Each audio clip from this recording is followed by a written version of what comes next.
So you recently bought a Tesla for White House staff to use, but now there's all these domestic terrorists targeting Teslas. Are the staff scared to drive it?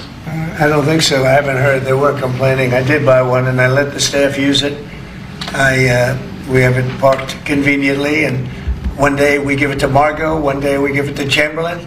Yesterday in the Oval Office, Donald Trump spoke with reporters about the potential upcoming departure of Elon Musk from the federal government. At one point, a reporter had to remind Trump, who appeared confused, to actually sign the executive order in front of him. Before we dive into that, if you enjoy this video and want to support the channel, please make sure to hit the like, subscribe, and alert buttons before you leave.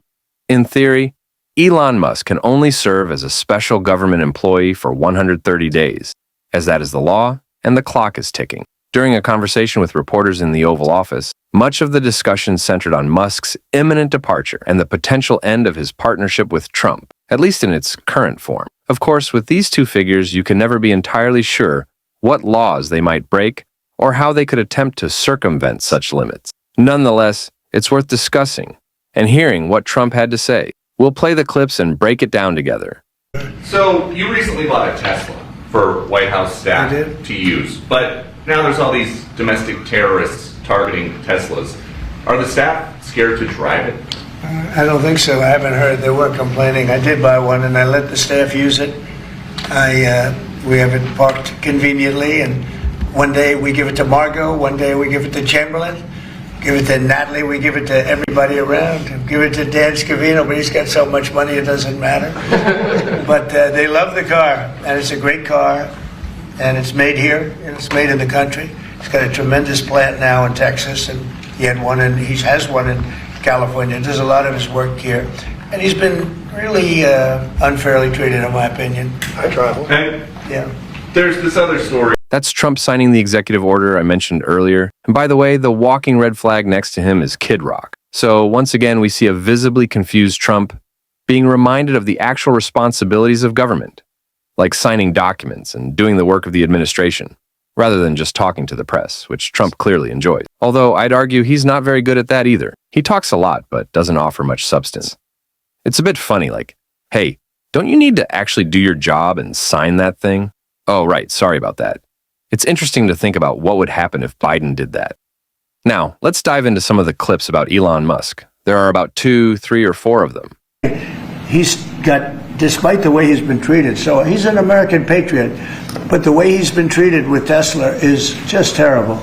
It's just terrible. In fact, you have a Tesla, and you love it.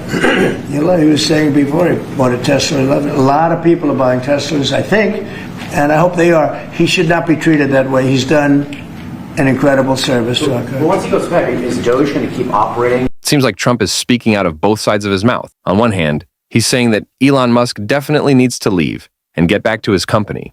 But on the other hand, he's expressing a desire to keep Musk around as long as possible. It's clear he's trying to have it both ways. We've heard reports of tension between Musk and the Trump camp, and sometimes even between Musk and Trump himself. However, it seems that, at least in theory, Trump is signaling that once those 130 days are up, Musk will no longer be part of the federal government. Of course, Trump could change his mind tomorrow, so I wouldn't take any of this at face value. There's another clip about the future of Dogecoin without Musk.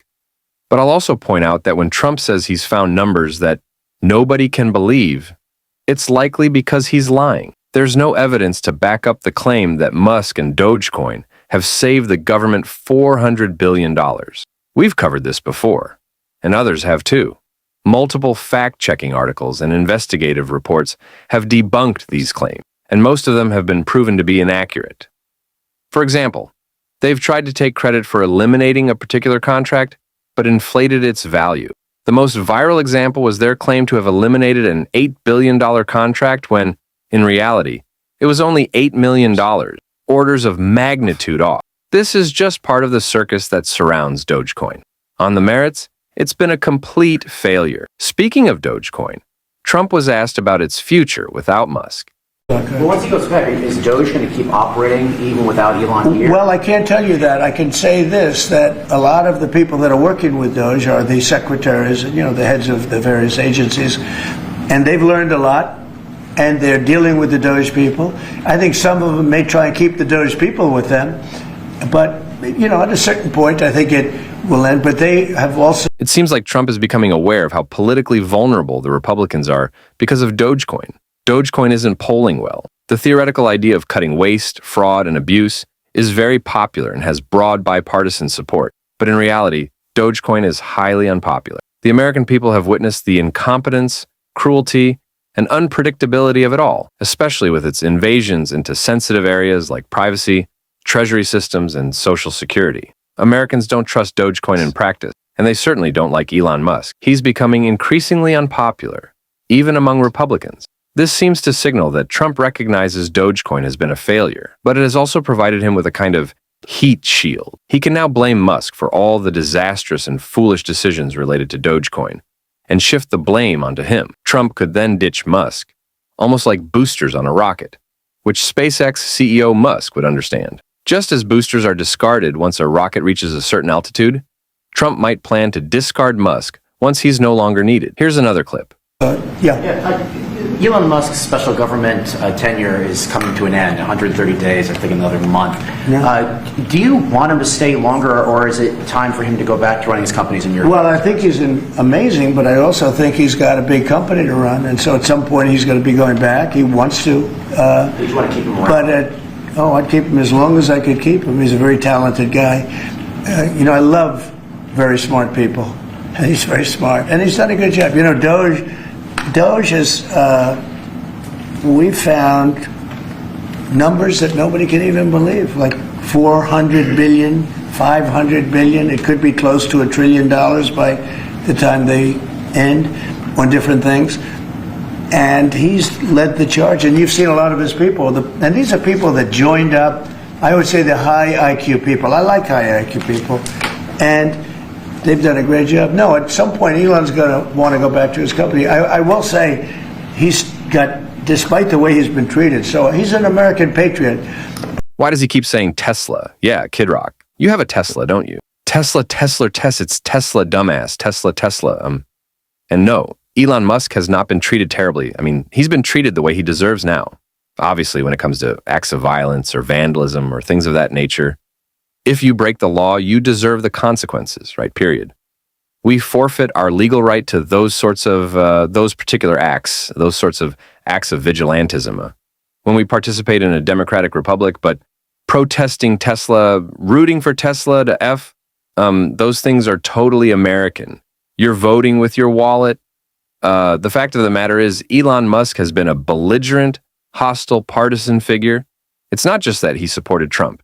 It's that he attacks Democrats, liberals, progressives, blue cities, blue states, marginalized groups of minorities all the time, personally insulting them, personally mocking them. And so, yeah, when you enter the fray into politics that way and you've experienced backlash, that's 100% your fault. It's all Elon Musk's fault. He deserves everything he gets, and he has nobody but himself to blame.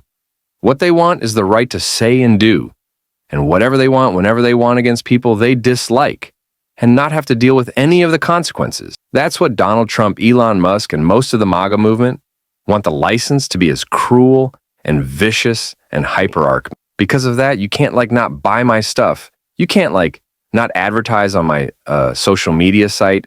You can't punish me in the marketplace. You can't vote with your wallet. They don't want capitalism. They don't want the free market. They don't want you to have the power to exercise your choice in the free market. They want again to be fully subsidized by the American people and by the American taxpayer, regardless of what they say and do.